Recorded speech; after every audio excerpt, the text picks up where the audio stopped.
Today, more to the point, we have an entire podcast that's basically dedicated to the questions that you have asked us. So most commonly asked questions, and hopefully we can educate you a little bit. Your questions have been great, and they're questions that we get basically asked from us on a daily basis in our own office. So this is wonderful because we can answer these questions and you can, take them and use them as you please. So I'll start with the first one and I'll go from there. And the first one is it's a very common question, especially from our viewers. How long does a patient have to stay in LA if they want to fly in and have surgery with you or with me or anyone? And what's the reasoning for it and all that good stuff? Sure. Okay, so this particular question deals more on the potential for any complication to occur and your body being in a post-inflammatory state. So the minimum required stay that you'll have when you come from a flight that is over 2 hours is going to be 7 days. And the real reason for that, ultimately, again, your body's in a post-inflammatory state. You have a higher risk of developing a deep vein thrombosis, a DVT. The interesting part is, look, if you're coming in for surgery, the idea is, God forbid anything happens, it usually would happen relatively early, within the first few days. Infection, all those kinds of things, that's 7 days minimum. You're not going to develop an infection within the first 7 days. It just doesn't happen. You don't colonize fast enough. But if, let's say, you bled after surgery or, develop a hematoma or, you snap a stitch or something like that, it usually is going to happen right off the bat. And so that's why we keep you here. For those of you who, listen, if your flight that's an hour away, we say the same thing about driving long distances because you sit in the car, you don't move, you develop a clot, and then your first step, as soon as you get out of the car, that clot goes to your heart and lungs, it's game over. So 7 days would be the answer on our side. Absolutely. And again, it's mostly for safety. Reality is probably nothing will go on, but if it does, even if it's 1 out of every 1,000 patients, we want to just make sure you are safe. All right. We've got next question. Jen, 34-year-old. I've gone to multiple consultations from different plastic surgeons. And when asked the question, as I'm a very active individual, when can I exercise again? I got 3 different answers. What's your answer for breast augmentation? So my answer has changed significantly over the last couple of years. If it's just a breast augmentation, I actually like early activity. It's weird because it's been shown that it helps, as long as your surgery goes really smoothly, there are no issues. Early activity has been shown to actually benefit the implant dropping, settling, and post-operative complications. Now, with that said, I don't want you to go into, pec exercises. But early activity meaning like get out of bed, go for a hike, you can go on long walks, things like that. My hard and fast rules with breast augmentation is absolutely 100% no soaking, no swimming, no underwire bra, no laying on your belly for 6 weeks. But early activity, even raising your arms up over your head and washing your hair, I let people do that pretty early. There are a lot of docs that don't. But there are new scientific papers that are in our white journal that show even 2 weeks after surgery, letting them do everything is beneficial. So earlier the better, but normally, you get back to doing everything at 6 weeks. Yeah. And then early activity, you would say light exercise, stuff like that after a week? After 2 weeks. After 2. Yeah, okay. After 2 weeks. Question for you. Brandon has sent us in a question. My 12-year-old niece has a large mole on her nose and would like it removed. What is the earliest that you would perform this procedure? This is great. This really raises a lot of different types of scenarios, questions, and really has to do with ethics, right? 12 years old is right on the cusp as to what we do, or what we would actually do. Now, if she's getting picked on, if this is something that is really causing emotional distress, then I think it's worth doing. Sure. If it's something that she comes in and it's bothering the mother more than the kid, then you really have to have a conversation with the mother. Now, I think that if it's minimally invasive, it's really easy and you could just numb it up and don't have to make it a big to-do. I really don't have an issue with it if it's bothering the kid. Yeah, you hit it on the head. It depends on the emotional well-being of the child itself. But bullying can be so rough. And as a preteen right there coming into her teenage years and arguably, development of womanhood and how you view yourself happens in these critical years. And so I don't think I see anything wrong with removing a mole like that. Now, this is a different ball game for those of you out listening. This is not a 14-year-old undergoing a rhinoplasty or, getting a breast augmentation. This is, something that could change your confidence level in key years of your life. And so I think that I think that it would be acceptable to do that at 12. Perfect. I do too. Here's another question. Lisa from Tennessee wants to know that if she's having a facelift by you and doesn't really have family, doesn't live in Los Angeles, what do you do with these patients? Where do they go? Who takes care of them? And it applies to patients in the city as well. Are there options for aftercare? And how do the aftercares work around here? Sure. So I often, especially someone coming in, unless they are bringing, someone who can take care of them with, if they're bringing someone with them that can take care of them, we make it mandatory for them to go to an aftercare center.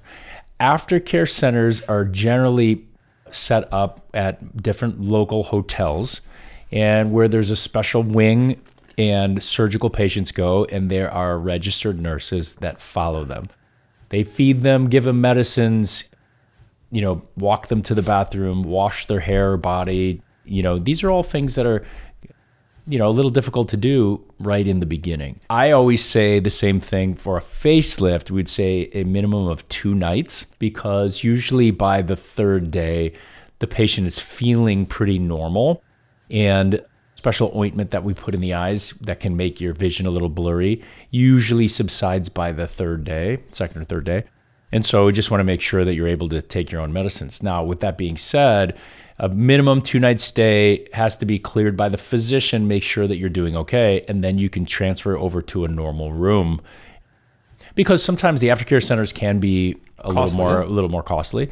The other option is when you're staying from out of town, and let's say someone's rented an Airbnb, we have available nurses that come to the house, and you either schedule it to stay with you 24/7, or they come at multiple different points throughout the first few days. Usually with a face and neck lift, again, we have someone stay with you 24/7 for 2 hours, and then they can slowly wean that time, stop in once a day to check a drain or a dressing, or make sure the patient is eating and applying the, ointments and things like that. So I think the 2 options are, 1 is an aftercare center, 2 is setting up with a home nurse, or 3, if a family member's coming in that feel that either they have a medical background, would be the only other potential. Otherwise, those first 2 are mandatory. The first 2 options, one of those is mandatory. Okay. We've got another question. Big Lou from New York City wants to know, he saw that it was your 50th birthday last week or 2 weeks ago, give or take. He wants to know how you look like you're 25. No, he goes, he just wants to know your tricks. He goes, what does Dr. Layke do on a daily basis? Because I know for a fact it's not like you've had surgery. So what do you do to maintain the quality of your skin and maintain the way you look over time? All right. Well, Lou, thank you. Listen, I think there are 2 things that I would recommend starting, in your 30s. Well, 1 prior to this. In your 20s, I would have a good skincare regimen, right? And I think that the 3 basics I often say that we need, 1 is a vitamin C serum, 2 is a retinol for nighttime, and 3 would be a good moisturizer. I happen to really love our Beverly Hills MD products, and so, whatever you decide, but our dark spot corrector is high concentrated vitamin C, or our vitamin C boost, which is a great product. And you put that on twice a day, morning and night. The retinol you use at night, I like ours because it's microencapsulated, and so there's no irritation to the skin. Sometimes it can be pretty harsh on your skin. And the third is a good moisturizer. And I like our rose stem cell regenerative moisturizer because it's light. I can put it on twice a day and it doesn't leave a greasy after effect. To me, a good moisturizer is you put it on 10 minutes later, you feel your skin, it feels dry. It's not oily or it feels very heavy silicone based. So those are 3 products that I recommend. And I use a bunch of other stuff to make it fun, but you need those 3 as a staple. And then obviously we talk about sunscreen. And then I would start in your 30s doing microneedling. I mean, the idea is you've already lost, by the time you turn 30, you've already lost 10 to 12% of your collagen. And so we need to do something, and you're going to lose another % every year annually thereafter. So my thought is try to stimulate as much collagen as you can, keeps the skin taut, that in combination with the skincare, and I think you're going to look younger for your age. There you have it. That was easy enough, huh? Rebecca, 24-year-old, I'm undergoing a rhinoplasty. I've heard there are multiple options for post-operative taping versus splinting. And what do you recommend? This is a really good one, guys. Okay, so the reason why post-operatively we try to tape or to do something else, and I'll go into that in detail, is because we're trying to not only mold the nose, but reduce the amount of swelling that's present. Look, all of your lymph nodes are on the outside of your face, in front of your ear and down your neck. There's no central lymph nodes. And so the nose tends to swell for a prolonged period of time, especially if you undergo a open versus a closed procedure. And so the thought is try to keep the swelling at bay, mold the nose into its new shape and position. And for decades, we've been using what's known as traditional taping. There's a pattern of where, we loop tape under the nose and across the bridge, and you kind of squeeze it a little bit just to help reduce some of the edema or that tissue fluid. About 6 years ago, Dr. Orrin Tepper in New York and I developed and we patented this post-op custom splint. So we work with a company called Mirror Me 3D. And what we do is in the office, when someone comes in, I do a Vectra 3D simulation. When we land on what we're going for, as in what simulation looks best on the patient, then I send that image to the 3D printing company and they make 3 custom splints for that patient. They get progressively smaller, they're clear, acrylic, almost like adjustable trays for the teeth, and they gently mold the nose into its new shape. And the great part about these, not only have we published a study recently in PRS showing, talking about postoperative edema and things like that, but we have clearly showed that there is a benefit to using these splints versus traditional taping. Obviously, compared to nothing at all, it much greatly reduces that swelling.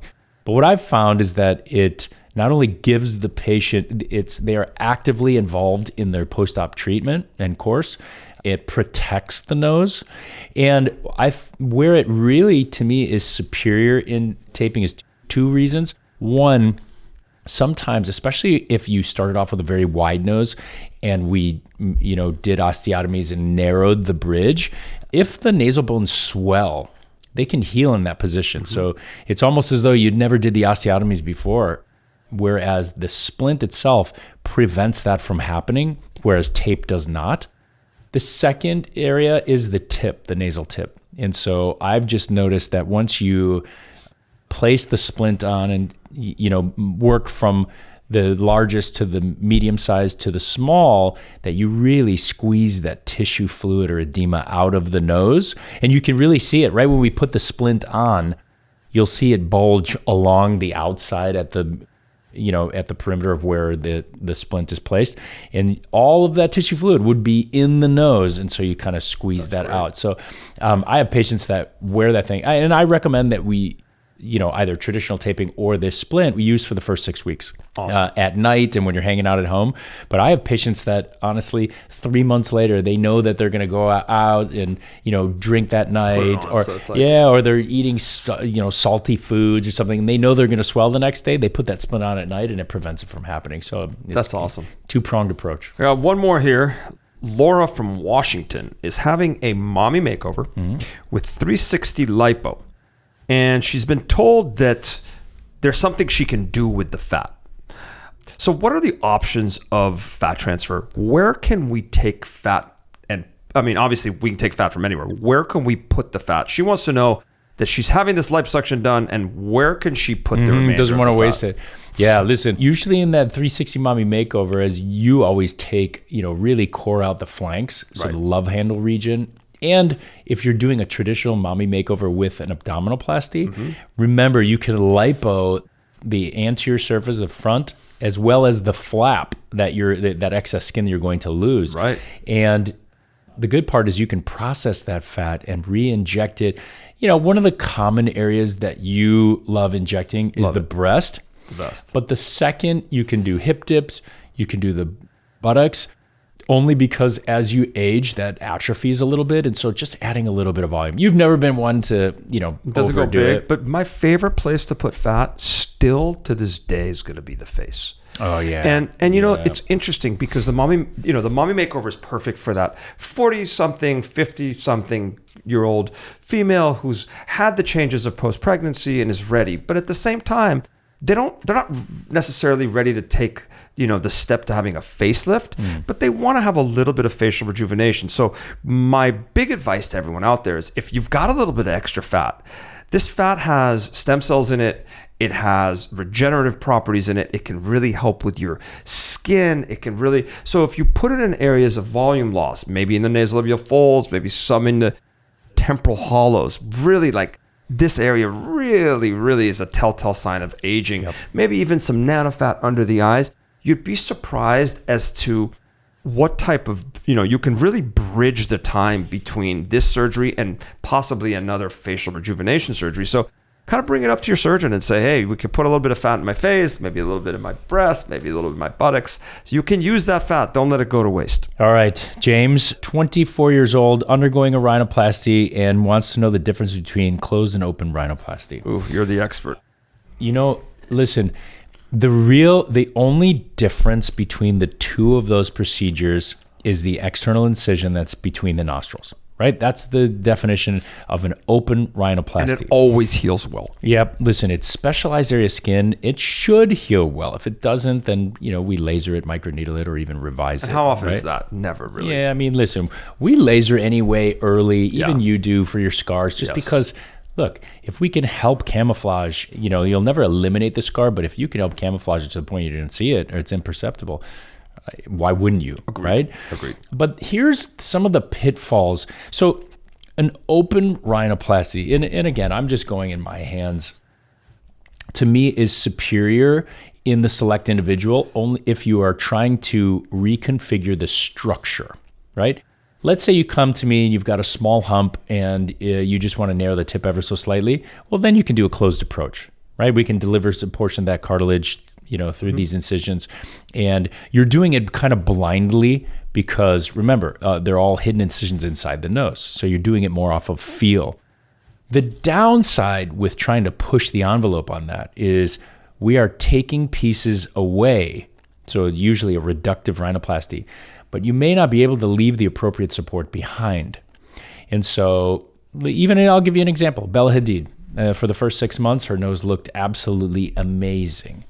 But now she regrets it because it is collapsing. You see that mid portion of the bridge pinching, that inverted V deformity from the mid vault of the nose being too narrow and the bones a little wider. And so I think that in the select individual, maybe a closed approach may work, but ultimately for a long-term result, I find in my hands that an open approach is better only because I can leave grafts. I can, leave the appropriate support and it stands the test of time. You don't see a slow collapse over time. So that would be my answer. Yeah. And it's interesting because I got a phone call the other day from somebody who wanted you to do their rhinoplasty and wanted you to do it closed and then sent me a picture. It was a relative of mine, sent me a picture and I said, well, she needs an open rhinoplasty. She's got a very bulbous tip. She goes, no. So guys, let the expert be the expert. Just listen to the experts, have them guide you through your journey. Don't try to dictate it. It's like the ladies that come in and say, I just want a mini facelift. There's no such thing as a mini facelift. Don't cut the corners. Like Dr. Layke just said, there are indications for closed rhinoplasty. Now, are there a few people in this world that can do everything that others can do through an open approach. Maybe a few people, but those are few and far between, and they're much older. And I think it's just, don't worry about the tiny little incision. Yeah. Your questions are amazing, guys. Lily, 34. I underwent a breast reduction at 16. And although my weight has been stable, my breasts have regrown to almost the original size. What happened? It's called recurrent macromastia. It happens. There's numbers in different literature. It could be 5 to 15%, something like that. And it happens. And what happens is it's really hormone based. And a lot of people actually notice this as soon as they hit menopause. Their breasts get really big. But we're talking about the younger girl that gets it. And in practice, I'll be honest, in 15 years, I've seen maybe 3 patients that done a breast reduction on has come back and her breasts have gotten bigger and they've stayed skinny. Mm-hmm. Sometimes the weight gain can cause their breasts to get bigger, but most of the time, and another breast reduction can be done, and you could have great results as long as, here's the big one, you know what was done the first time. Mm-hmm. Because it's very important how the breast reduction was done the first time, because you want to maintain that pattern. And it's just for blood supply, so you can maintain blood supply to the nipple. But it happens, and if it happens, it doesn't mean anything's gone wrong. It just means that you have to have another breast reduction. And most of the time, if it's big enough, health insurance can cover it. Paula, she's 28 years old, has noticed a new trend on TikTok called Mewing. Can you please comment? And is does it something work? About a cow? It's not mooing, is it? Mewing. Oh, okay. MEWING. So mewing is really, it's essentially trying to adjust your jawline by oral posture training. All right. So it's been used by celebs forever, where you're taking a photo and they say, all right, put your tongue at the roof of your mouth, and ultimately it'll change the shape of your jaw only because of the musculature. It's a temporary way of fixing certain things. The true answer to me is there any long-term benefit? Of course not. I mean, look, facial muscles are completely different than anywhere else in the body, meaning we don't use them for strength. I mean, it's not like you're biting through a tree bark or anything like that. Okay. But the idea behind it just shows that you can change some of the facial shape just by manipulating, the tongue. Does this work? No. Facial yoga is one of those things too I'm not super psyched about. I'll put it this way. Some of the changes you may not want, right? If you've ever seen a bodybuilder, look at the orbicularis oculi muscles on them. It's the muscle surrounding the eye. You'll see a circular muscle. And the reason it's hypertrophied, right? Because all they do when they're lifting really heavy weights is they really wince their eyes, and they're bearing for that pressure. So the muscle keeps getting bigger and bigger and bigger.